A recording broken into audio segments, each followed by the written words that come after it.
Direct Olivia Lamasan, grabe rin yung ginawa niya starting over. Actually, doon lang ako sumama sa palips na yun. Sasalita ako, nandito na yan. Si Art. Ay, si Joseph. So, ang tanong, first question. Ay, hindi po ba tayo nagtatanong? Ay, tatanong na pala tayo. Question, please. The court is ready to answer.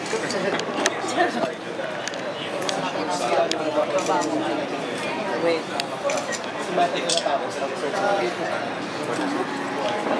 So, ano pa ang dapat hindi nang abangan sa Your love. Your love. Ano nga dapat Siyempre, ang dami kasi ng tuwing sinasabi namin na bawat characters may twist, merong revelation. So, kailangan yung abangan nila kung paano yon yung mga revelation ng bawat character makakadagdag dun sa plot namin.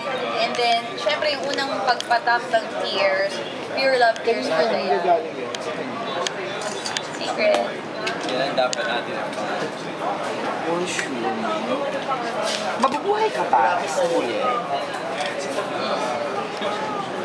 Oo. Sa original, ano pa, di ba nabuhay Namatay. siya? Namatay.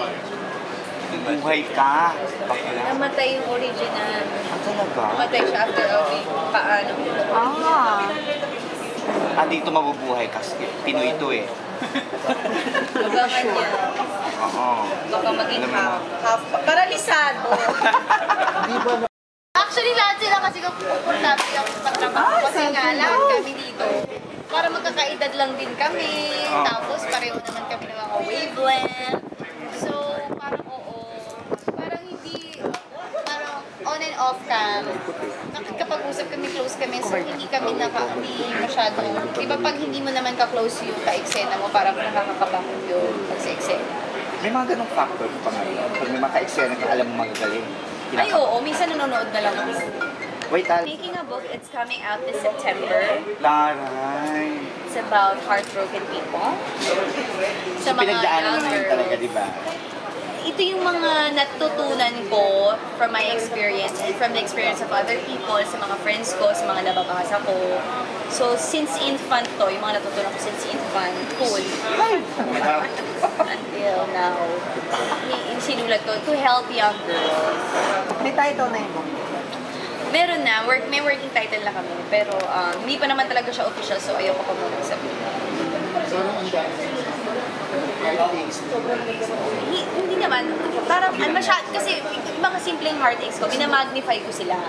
So, ang dami ko nang ginawa, ang dami ko nabiling sa mga internet, na kung ano-ano. So, ang dami ko natutunan, ang dami ko self-realization na dati ko pag sinuha ng book, so sinabi ko kay Miss Mariol, kinagat naman niya.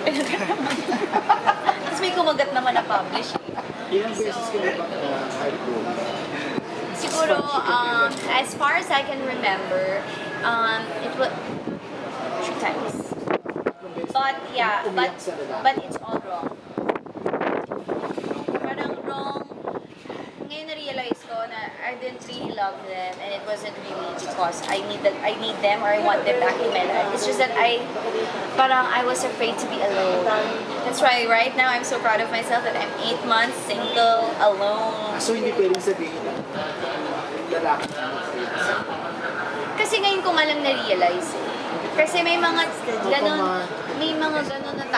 ganon tao, di ba? Na parang akala natin hurt na hurt tayo. Pero nagpapahurt sa sarili natin is us. Kasi ikaw naman na pumapasok sa relasyon. So, parang, ano lang yun eh. Parang masyado lang naaano yung utak mo na parang naka-clover. So, ang pang-title doon, tatlong lalaki hindi sinuliyoso.